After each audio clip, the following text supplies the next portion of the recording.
her first job after finishing her journalism degree at university.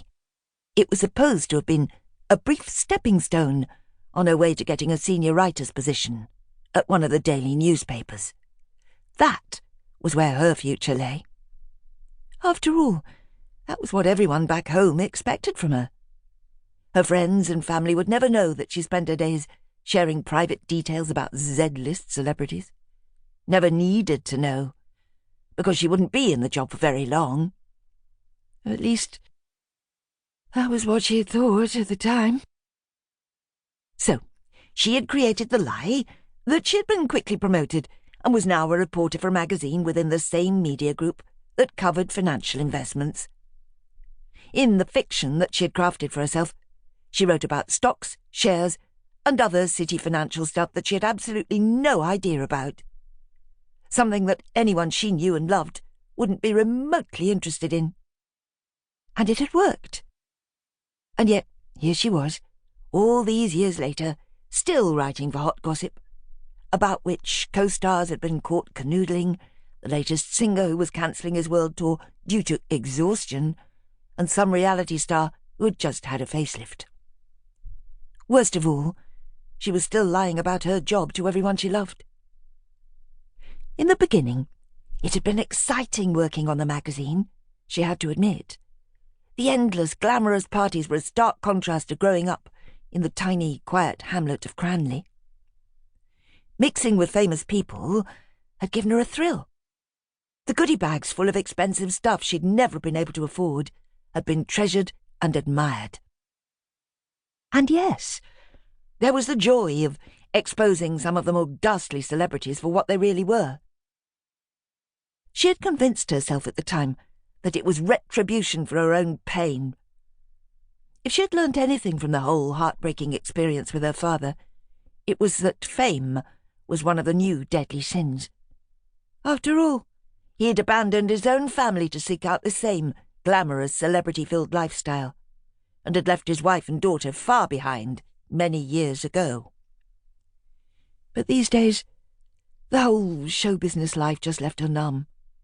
The thrill of dazzling wedding ceremonies, sweet new babies, and wild parties had gone many years ago, and had been replaced by the guilt of what harm her job really did to the people she wrote about. As she had begun to know and like various celebrities over the years, it made her feel even worse when she had to reveal personal details of their lives, especially the ones that didn't court publicity. She was weary of glamorous parties every night. She wanted a bit of peace in her life, to stop and literally smell the roses, she thought with a smile, glancing over at the flower bush next to her once more. And yet she kept going. She had to, until she landed the job of her dreams. The weight of everyone's expectations lay heavy on her shoulders, while she carried on with the illusion of her perfect life. But thankfully, relief was just around the corner. Teresa had announced the previous week that a senior position had just become vacant within the media group that Hot Gossip belonged to. It would involve proper investigative journalism. That would mean no more gossip. She could write articles that actually interested her and could make a difference.